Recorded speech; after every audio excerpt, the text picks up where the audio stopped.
One summer's day, Thomas and Percy were idling in the station when Bertie the bus arrived. "Have you noticed something?" said Bertie. "What sort of something?" asked Thomas. "The Fat Controller. He seems different," replied Bertie. "I did see him staring at the clouds this morning," said Percy. "I wonder why." The reason was simple. It was Lady Hatt's birthday and Sir Topham had a new outfit. "It's perfect for my birthday party," said his wife. "You'll look splendid, Topham dear." "And I'll wear my finest hat just for you," he replied. "Your birthday is a great occasion." "It is, so don't be late." "Don't worry, my dear. I shall be spick and span and right on time." Later that day, the Fat Controller had changed into his new suit. "You look fine, sir," said the station master. "You'd best be going." "Indeed," agreed the Fat Controller. "The engines are busy. I'll take care." "Is it reliable?" asked the station master. "Certainly," said the Fat Controller. But it wasn't.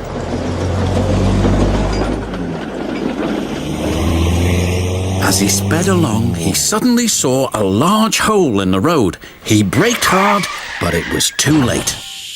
"Bother! Now I've got a puncture. If I change my wheel, I'm sure to dirty my suit, and that would never do." Just then, he heard Caroline. "I have to attend my wife's birthday party, and I cannot be late. Please give me a lift." "I'll try, sir." But Caroline didn't like going fast. "I'm hot. My engine will overheat." And it did. "Told you so," said Caroline sadly. "Bother, bother." Then he heard a loud whistle. It was George the steamroller. George was cross when he saw Caroline. "Call yourself a car, you're a disgrace to the road. Find yourself a scrapyard." Caroline spluttered in fury. George's driver was more polite. "Can I be of assistance, sir?" "Only if you can get me to my wife's birthday party," sighed the Fat Controller. "We can take you to Thomas," replied the driver. "He's just down the line." "Much obliged." And they rumbled away. "What about me?" wailed Caroline. "I'll send for help," called the Fat Controller. "Stay there." "That's all I can do."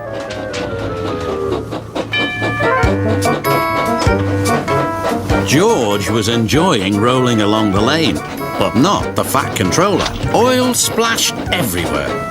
Worse was to follow. "Help!" cried George. "Something snapped."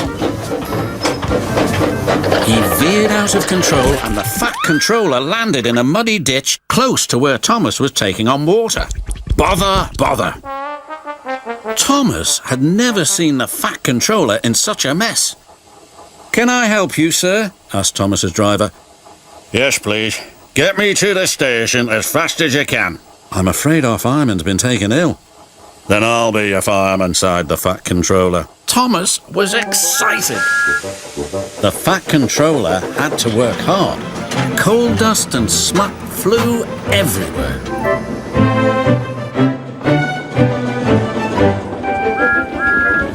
And at last they reached the station.